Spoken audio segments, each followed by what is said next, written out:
serviteurs, servantes de Dieu, nous bénissons le Seigneur pour notre émission Fardeau des serviteurs. Et nous voulons commencer par la prière. Seigneur Dieu de grâce, merci encore pour cette opportunité que tu nous accordes pour parler de ta part. Nous voulons que tu nous donnes la force nécessaire, que ton esprit soit au milieu de nous, qu'il puisse nous aider à communiquer correctement et fidèlement les Écritures, dans le nom de Jésus. Amen. Que Dieu vous bénisse. Nous sommes dans notre émission Fardeau des serviteurs, une émission du ministère Peuple le Royaume qui est là pour nous aider à comprendre l'importance de la prière en faveur des serviteurs de Dieu, qui est là pour nous aider à comprendre ou bien à avoir le fardeau des serviteurs de Dieu, qui est important surtout dans ce temps précis, surtout dans ce temps de la fin. Et le ministère Peuple le Royaume qui est là pour vous aider à travers de ces émissions à vous encourager à travailler pour peupler le Royaume de Dieu. Et c'est une vision que le Seigneur nous a mis à cœur et à travers nos programmes, nos émissions, nous sommes en train de vulgariser cette vision, d'étendre cette vision pour que les gens puissent se joindre à nous et ensemble que nous puissions travailler pour l'avancement du royaume de Dieu. N'oubliez pas que le ministère Peuple le Royaume, c'est un ministère de soutien aux serviteurs de Dieu.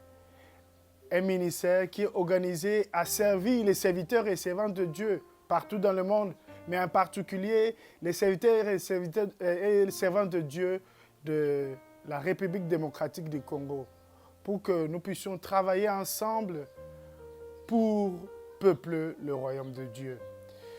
Notre vision, c'est influencer et inspirer les serviteurs de Dieu à peupler le royaume de Dieu.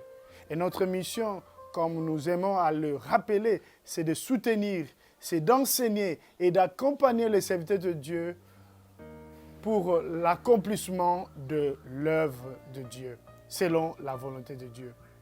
Et voilà, nous avons parlé la fois passée sur un thème pertinent, un thème qui est important sur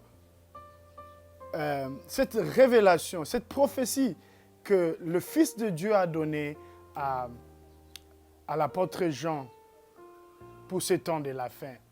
Dans Apocalypse, chapitre 2, versets 19 à 20.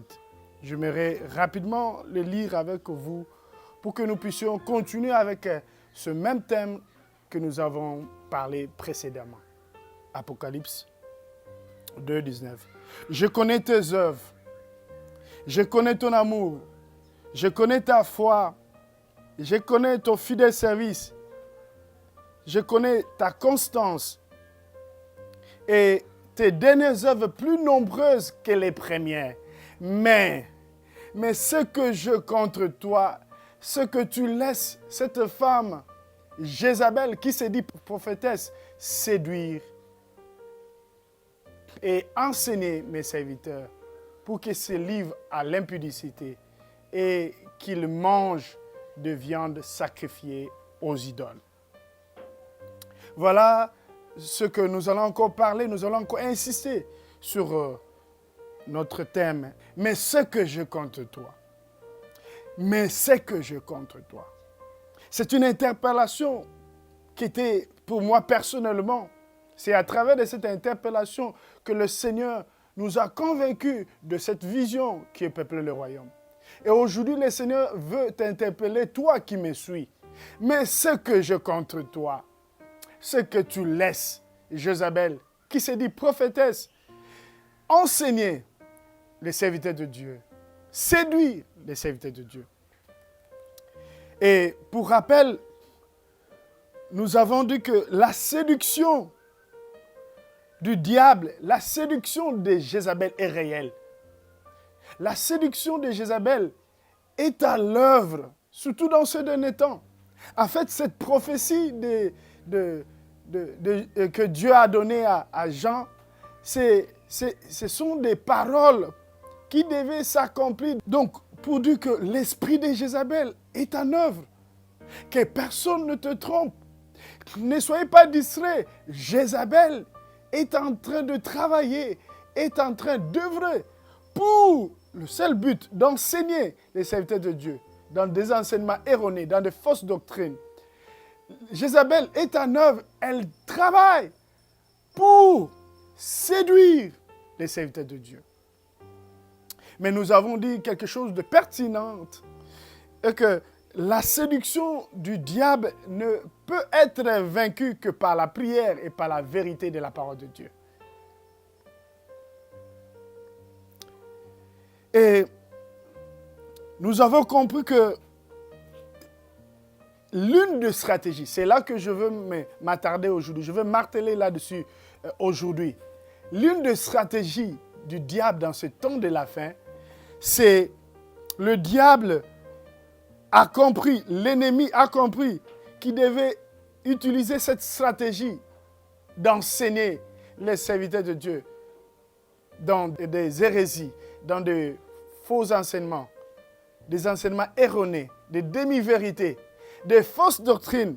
C'est l'une de ces stratégies dans ce temps précis. Le diable a deux stratégies selon Apocalypse chapitre 2, verset 20. Selon la lumière de la parole de Dieu, il enseigne les serviteurs de Dieu pour qu'ils puissent être égarés. N'oubliez pas que nous sommes dans le temps de la fin. Ô serviteurs de Dieu, j'aimerais que nous puissions comprendre dans quel contexte que nous sommes en train d'œuvrer. Nous ne devons pas oublier, nous sommes dans le contexte que Paul appelle dans 1 Timothée, 2 Timothée, le temps de la fin. Et c'est dans ce temps de la fin que Paul est en train d'insister dans ses écrits à son fils Timothée, 1 Timothée chapitre 4, verset 1er. Mais l'Esprit dit expressément dans le dernier temps, quelques-uns abandonneront la foi pour s'attacher à des esprits séducteurs et à des doctrines des démons. Voyez-vous, l'une des stratégies de l'ennemi dans ce temps de la fin, c'est enseigner les serviteurs de Dieu pour qu'ils puissent être égarés. Enseigner de faux enseignements, des hérésies, des demi-vérités, des fausses doctrines. Ce que Paul appelle les doctrines des démons. Il y a un esprit de Jézabel. Il y a des esprits séducteurs dans ce temps de la fin qui est en train de rôder tout autour de nous, serviteurs de Dieu, tout autour des serviteurs de Dieu, pour les empêcher à voir la vérité de la parole de Dieu, la vérité simple de la parole de Dieu, et prêcher un autre évangile. Enseigner. C'est l'une des stratégies de l'ennemi dans ce temps de la fin. Enseigner veut dire instruire quelqu'un de quelque science. Enseigner veut aussi dire c'est former quelqu'un dans la connaissance d'une science quelconque. Voyez-vous, l'ennemi a compris. Et c'est parmi ses stratégies aujourd'hui. Il est en train d'œuvrer dans des faux enseignements. Il est en train de changer le discours des serviteurs de Dieu pour qu'ils puissent, à leur tour, séduire aussi beaucoup de brebis, beaucoup de fidèles, beaucoup de gens qui leur écoutent. Oh, que le Seigneur nous aide.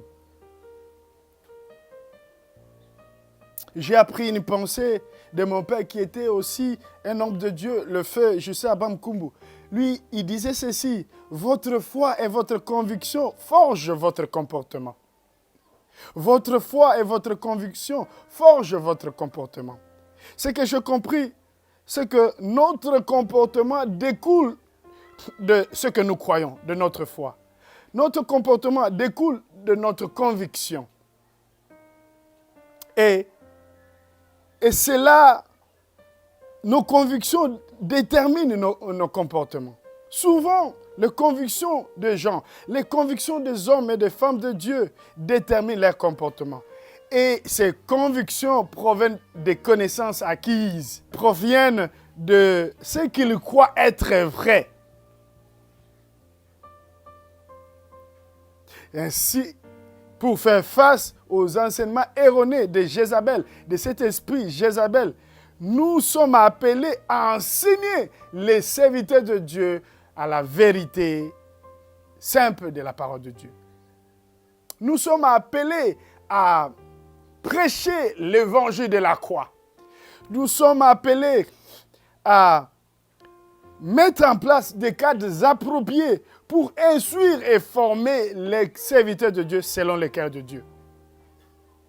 Dans 2 Timothée chapitre 3, versets 16 à 17, il est dit ceci: « Car toute écriture est inspirée de Dieu et utile pour enseigner, pour convaincre, pour corriger, pour instruire dans la justice, afin que l'homme de Dieu soit accompli et propre à toute bonne œuvre. » Nous devons enseigner les serviteurs de Dieu la vérité de la parole de Dieu. Nous devons les exposer aux Écritures inspirées de Dieu. Afin qu'à travers de ces Écritures, qu'ils soient enseignés, qu'ils puissent être corrigés, instruits, convaincus dans la justice. Afin que moi et toi, hommes de Dieu que nous sommes, nous puissions être accomplis et propres à toute bonne œuvre. Oh, que le Seigneur nous aide à y travailler, que le Seigneur nous aide, que le Seigneur aide l'Église d'aujourd'hui à mettre en place des structures, de ministères, des cadres appropriés pour que le serviteur de Dieu, avant tout, reçoive des bons enseignements, reçoive la vraie doctrine, reçoivent la vérité simple de la parole de Dieu, reçoivent le message de la croix, le message christocentrique, pour que nous puissions aussi à notre tour le partager à ceux qui ont besoin, afin que le royaume de Dieu soit peuplé. Bien-aimés dans le Seigneur, que le Seigneur nous aide. Et ma prière ce matin, que nous ne puissions pas tomber dans ce piège de l'ennemi. Que nous puissions aussi comprendre dans quel contexte que nous œuvrons, dans quel temps que nous sommes. Nous sommes en train de travailler pour Dieu, nous sommes en train d'œuvrer pour Dieu dans un contexte précis, dans un temps précis qui est le temps de la fin. Et ça ne sera pas facile. L'esprit de Jézabel est en œuvre pour nous écarter du droit chemin, pour nous mettre hors du droit chemin. Que le Seigneur nous aide à ne pas tomber dans ce piège de l'ennemi, à ces faux enseignements. Que le Seigneur m'aide personnellement, moi qui vous parle, que je ne puisse pas tomber dans cette stratégie de l'ennemi, dans ces faux enseignements, de fausses doctrines, pour que je sois écarté, pour que je sois mis hors du droit chemin, afin que je puisse être égaré et égarer aussi les autres. Que le Seigneur nous aide. Saint-Esprit, aide-moi. Saint-Esprit, aide les serviteurs de Dieu. Et voilà pourquoi, combien il est important que nous puissions mettre en place des bons enseignements, qui aient des ministères, des structures, de cadres appropriés, pour que nous puissions d'abord enseigner les serviteurs de Dieu sur la vérité de la parole de Dieu. Voilà pourquoi nous peuplons le royaume par la grâce de Dieu, par la révélation que nous avons reçue de la part de notre Seigneur. Nous sommes appelés, nous travaillons parmi nos missions, c'est d'enseigner les serviteurs de Dieu à la vérité simple de la parole de Dieu. Que le Seigneur nous aide, que le Seigneur t'aide.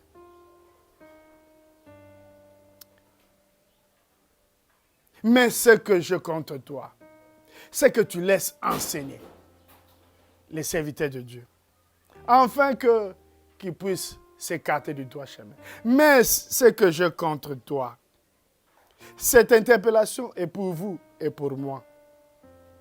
Mais ce que je compte de toi, c'est que tu laisses enseigner. Mais ce que je compte de toi, c'est que tu laisses Jézabel séduire. Ça, c'est la deuxième stratégie, la deuxième méthodologie de l'ennemi, de l'esprit de Jézabel. C'est séduire les serviteurs. Le mot séduire veut tout simplement dire faire tomber quelqu'un dans l'erreur par ses écrits, par ses discours, par ses exemples. Le mot séduire a comme synonyme égarer, mettre hors du droit chemin. Mais ce que je compte de toi, ce que tu laisses Jézabel séduire mes serviteurs, ce que je compte de toi, mais ce que je compte de toi, c'est que tu laisses Jézabel mettre hors du droit chemin mes serviteurs, afin qu'ils se livrent à l'impudicité, afin qu'ils se livrent à l'idolâtrie. Mais ce que je compte de toi. Face aux enseignements de Jézabel, nous sommes appelés à enseigner la bonne nouvelle. Nous sommes appelés à enseigner l'évangile pur, l'évangile de la croix, le message christocentrique. Nous sommes appelés à annoncer la vérité simple de la parole de Dieu. Mais face à la séduction, nous sommes appelés à prier. Et à prier, et à prier pour les serviteurs de Dieu. Nous sommes appelés à prier et à prier pour les serviteurs de Dieu. Voilà pourquoi nous, dans Peuplon, par la grâce de Dieu, nous avons eu cette révélation et nous insistons sur la prière en faveur des serviteurs de Dieu. Nous nous engageons sur la prière en faveur des serviteurs de Dieu. Nous nous consacrons sur la prière en faveur des serviteurs de Dieu. Nous prenons du temps à prier et à prier encore pour le serviteur de Dieu. Parce que c'est à travers la prière que la séduction de l'ennemi, la séduction de Jézabel peut être vaincue. Nous sommes victorieux à travers de la prière. Nous devons nous engager à prier pour les serviteurs de Dieu. Ils en ont besoin.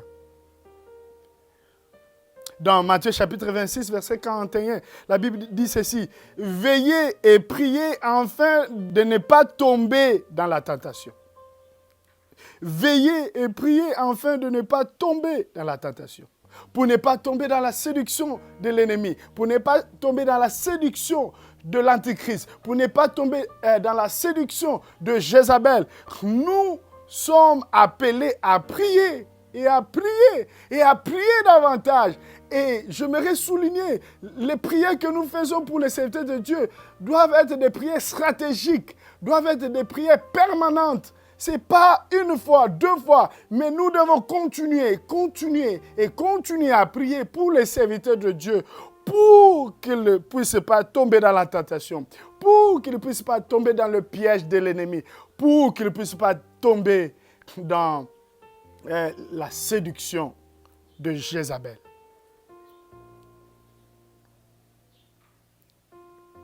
Bien-aimé, Dieu connaît tes œuvres, Dieu connaît ta foi, ton amour, ton fidèle service, tes dernières œuvres plus nombreuses que les premières. Mais ce que Dieu a contre toi, c'est que tu laisses cette femme qui se dit prophétesse séduire mes serviteurs. Tu laisses cette femme qui se dit prophétesse enseigner mes serviteurs de Dieu dans de faux enseignements. L'une de vérité, de citation qui a bousculé, qui a secoué, qui m'a défié dans mes débuts du ministère, surtout dans le domaine de la prière, ce sont de vérités qui étaient écrites par Zacharias Tané. Zacharias Tané, c'était un homme de Dieu qui a dit ce qui a touché, qui a bouleversé ma vie de prière. Je veux en citer 2 vérités qu'il a déclarées. Il dit ceci sur le manque de prière. Le manque de prière, c'est donner les armes à Satan pour qu'il puisse combattre Dieu. Waouh! Le manque de prière, c'est donner les âmes à Satan pour qu'il puisse combattre Dieu. Et une deuxième pensée qu'il a ajoutée, et là c'est encore plus fort, le manque de prière, c'est de donner l'accès au diable de s'attaquer à Dieu et à l'œuvre de Dieu. Le manque de prière, c'est donner l'accès au diable pour qu'il puisse s'attaquer à Dieu et à l'œuvre de Dieu. Oh, cela m'a beaucoup défié dans ma vie de prière. Et donc, nous pouvons dire cela par rapport à ce que nous sommes en train de dire, que le manque de prière en faveur des serviteurs de Dieu, c'est donner l'accès au diable pour qu'il puisse s'attaquer aux serviteurs de Dieu. Lorsque nous ne prions pas pour les serviteurs de Dieu, nous donnons l'accès, nous donnons faveur à l'ennemi, le diable, pour qu'il puisse s'attaquer aux hommes de Dieu. Oh, que le Seigneur nous aide à ne pas donner l'accès au diable. Dans la version anglaise, King James Version, on utilise le terme « permet ». Mais ce que je compte toi, c'est que tu permets cette femme, Jézabel, qui se dit prophétesse, enseigner et séduire mes serviteurs. Oh, que le Seigneur nous aide à ne pas permettre à Jézabel d'enseigner nos serviteurs. Que le Seigneur nous aide à ne pas donner l'accès au diable à s'attaquer aux serviteurs de Dieu, à séduire les serviteurs de Dieu. Et donc, nous sommes appelés à prier, et à prier, et à prier pour les serviteurs de Dieu. Je ne sais pas ce que tu penses sur la prière en faveur des serviteurs de Dieu.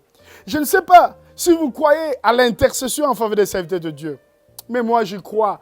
Je sais que c'est parmi les armes que nous devons mettre en place aujourd'hui, que nous devons utiliser si nous voulons voir la victoire sur l'œuvre de l'esprit de Jézabel au milieu des serviteurs de Dieu.